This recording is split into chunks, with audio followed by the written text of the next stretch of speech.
மாலை வணக்கம். ஒரு சிற்றுரையும் ஒரு கவிதையும் ஈரோட்டு தமிழன்பன் ஐயா அவர்களுக்கு தரலாம் என்று இருக்கிறேன்.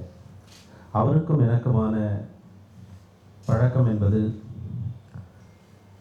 பொதிகையில் அவர் செய்தி வாசிக்கும் அந்த தருணத்தில் இருந்து தான் தொடங்கியது. அப்பொழுது பாத்திமா என்பவரும் நிரஞ்சன் என்பவரும் இன்னும் சிலரும், சோபனா ரவி, அதன் பிறகு வரதராஜன் என்று நினைக்கிறேன், இவர்களெல்லாம் செய்தி வாசித்து கொண்டிருப்பார்கள். இவர்களிலிருந்து முற்றிலும் மாறுபட்டவராக ஈரோடு தமிழன்பன் ஐயா அவருடைய குரலில் ஒரு கவர்ச்சி இருக்கும். அப்படிப்பட்ட ஒரு தூரத்திலிருந்து எனக்கு இந்திரண்ணன் கூட இமயம்தான். ஏன்னா அவரை நெருங்கிறதுக்கெல்லாம் முடியுமான்னு ஒரு சில நேரங்கள் நான் நினைத்தது உண்டு. இன்று நீங்கள் எல்லாம் அப்படியெல்லாம் நினைக்க வேண்டாம், நீங்கள் தொடும் தூரத்தில் தான் நான் இருக்கின்றேன் என்கின்ற வானமாக இருப்பவர் இந்திரண்ணன் அவர்கள். அதே போன்றுதான் ஈரோடு தமிழன்பன் ஐயா அவர்களும். அப்போதும் கூட அவர் மீதான அந்த படைப்புகளை பார்த்த பிறகு ஒரு தொடக்க கவிஞனாக 90களிலிருந்து நான் 7ஆம் வகுப்பிலிருந்து எழுதி கொண்டிருந்தாலும் கூட அந்த கவிதைகளை பார்க்கும்போதெல்லாம் ஒரு பயம் வரும். அண்ணன் இந்திரண்ணன் மேலே ஒரு பயம் கலந்த மரியாதை உண்டு. ஏன்னா அவருடைய அறைக்கு வந்த ஆப்பிரிக்க வானம் படிக்கிறேன். என்னால் இப்பொழுது கூட உடம்பு சிலிர்க்கிறது. அந்த நூலை அவர் எனக்கு அறிமுகம் இல்லாத கிட்டத்தட்ட 20 வருடங்களுக்கு முன்பாகவே 30 வருடங்களுக்கு முன்பாக அதை நான் வாசிக்கிறேன். அது என் மனதிற்குள் செய்கின்ற அந்த பிசைவு இருக்கிறது அல்லவா, மனதை பிசைந்து அப்படியே ஒரு உணர்வை ஒரு இளம் பிரயாயத்தில் நமக்கு கொடுக்கின்ற அந்த வலி, அதை சொல்லிவிட முடியாது. அது இப்படியெல்லாம் எழுத முடியுமா, இல்லை இப்படியெல்லாம் எழுதுகிறார்களே, இவர்களை பார்க்க முடியுமா, அவர்களோடு பேச முடியுமா என்கின்ற ஒரு வியப்பின் உச்சத்தை எனக்கு அவர்களுடைய படைப்பு தந்தது. அந்த விதத்தில் பிறகு நான் இந்திரன் அண்ணனுக்கு அன்பிற்குரியவராக நான் மாறிவிட்டேன். அதே போன்று தமிழன்பன் ஐயா அவருடைய அன்பிற்குரியவராக நான் மாறுகின்றேன். ஆனால் அவருடைய படைப்பை நான் பார்க்கும் பொழுது ஒரு பயம் கலந்த ஒரு மரியாதை இருக்கும். அவரை முதலில் எனக்கு நெருக்கமாக அறிமுகம் செய்து வைத்தது கமலக்கண்ணன் என்கின்ற என் அன்பு பேராசிரியர் அவர்கள். பிறகு ஒரு நிகழ்வில் அவர் குறித்த ஒரு வாழ்த்து கவிதையை திருவிக்கா பேச்சு பயிலரங்கம் என்ற அமைப்பினை கிட்டத்தட்ட ஒரு 30 பூங்காக்களில் வாரந்தோறும் நடத்தி கொண்டிருக்கின்ற பா தாமோதரன் ஐயா அவர்களுடைய நிகழ்வில் அவரை குறித்து ஒரு வாழ்த்து கவிதையை நான் வாசிக்க வேண்டும். தமிழன்பன் ஐயா அவருடைய குறிப்புகளை எடுத்து நான் அந்த கவிதையை வாசித்து முடிக்கிறேன். அவர் மேடையில் அமர்ந்திருக்கிறார். அப்பொழுது அவர் இன்னும் எதையுமே சொல்லவே இல்லை. நான் வாசித்துவிட்டு அவர் எந்த பதிலையும் அவருடைய உரையும் சொல்லாததால், சொன்னாரா என்னன்னு கூட எனக்கு தெரியல, ஆனால் பெருசாக அதை சொல்லலை. நான் பின்னாடி உட்காந்துட்டேன். அந்த அரங்கம் அந்த சவுத் சேம்பர்னு நினைக்கிறேன், அந்த இதில் நான் பின்னாடி உட்காந்துட்டேன். எனக்கு ஒரு பதட்டம், ஒரு வேளை எதுனா தவறாக சொல்லிட்டோமா. ஆனால் கவிதை ரொம்ப நல்ல கவிதை. கூடுமான வரை அவருடைய புற தோற்றத்தை வைத்தே நான் அந்த கவிதையை பின்னி இருப்பேன். அதன் பிறகு அவர் அந்த நிகழ்ச்சியை நிறைவு செய்து செல்லும் பொழுது என்னை அழைத்தார். தூரத்தில் நான் அங்கேயே உட்காந்துட்ருக்கேன். அவர் கூப்பிட்டார் கிட்ட. அண்ணன் சொன்னாங்கல்ல, யாராக இருந்தாலும் தோளில் கை போட்டு பேசுவார்னு. கன்னத்தை தட்டி கொடுத்து தோளில் கை போட்டு அங்கேருந்து அப்படியே நடந்து அந்த அந்த அறையினுடைய அந்த வாசல் வரை ரொம்ப அழகாக வாசிங்க. நீங்கள் வாசிக்கும் போது எனக்கு வெக்கமாக இருந்தது. என்னுடைய அந்த மீசை இல்லாததெல்லாம் நீங்கள் சொல்லி வாசிச்சிங்க தம்பி, எனக்கு உண்மையாகவே வெக்கம் வந்தது அப்படின்னு சொல்லி பாராட்டின அந்த ஒரு நெகிழ்ச்சியான தருணம் எல்லாம் என்னால் வாழ்நாளில் மறக்க முடியாத ஒரு தருணம். அதன் பிறகு தமிழ் மன்றம் என்ற ஒரு மாணவர் மன்றம் என்ற மன்றம் ராயபுரத்தில் இருக்கிறது. மிகவும் பழமை வாய்ந்த மன்றம், அண்ணனுக்கெல்லாம் தெரிந்திருக்கும்.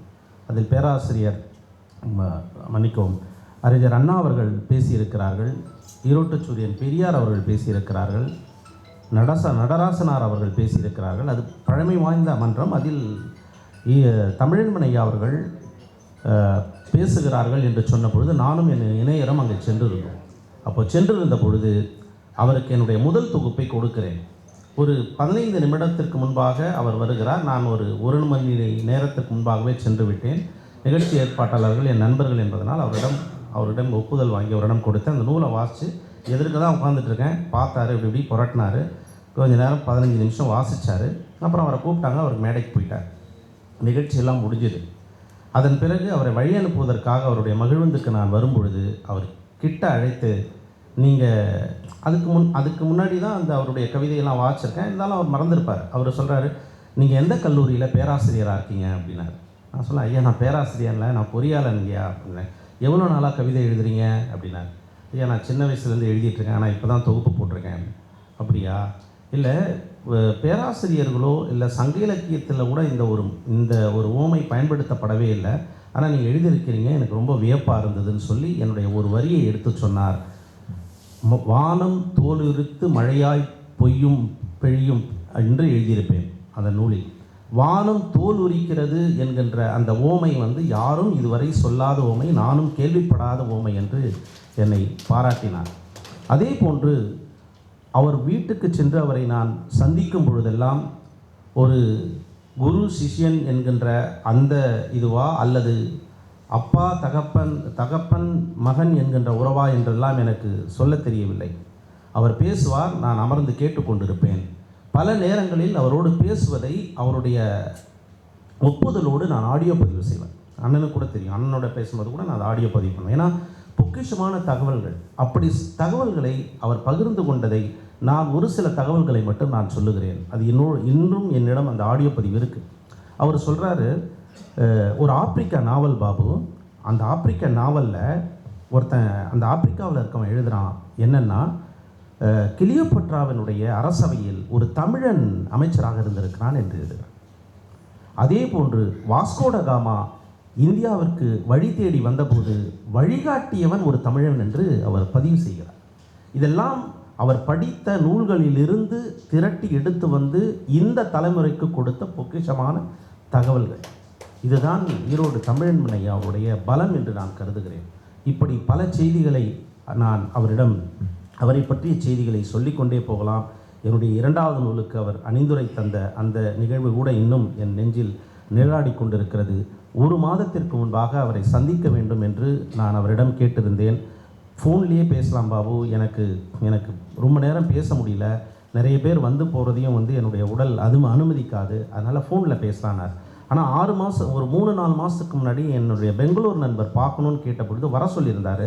அவர் வராதனால நான் போக முடியல. கிட்டத்தட்ட ஒரு 6 மாத காலம் அவர் புது வீட்டுக்கு போனதுக்கப்புறம் நான் பார்க்கல. 1 வருடத்துக்கு மேலே ஆகிருக்கும்னு நினைக்கிறேன். ஆனால் அவர் பார்க்கும்பொழுது அம்மாவோட அந்த தேநீர் அறிந்து கொண்டு அந்த வீட்டில் பொதுவாக போரூர் வீட்டுக்கு நான் போவேன், எனக்கு பக்கமாக இருக்கும்.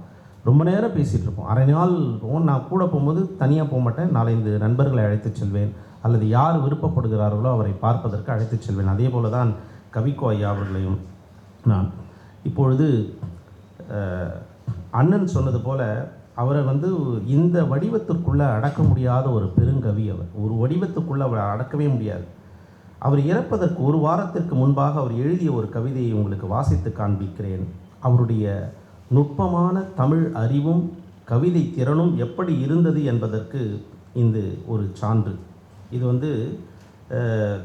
9/11/25, அதாவது நவம்பர் 9ஆம் தேதி எழுதியிருக்காரு. மாலை 6:15க்கு அவர் ஐயா 22ஆம் தேதி தான் நம்மோடு இருந்து விடைபெற்றார்கள். இந்த கவிதையை வாசிக்கிறேன், கேளுங்க.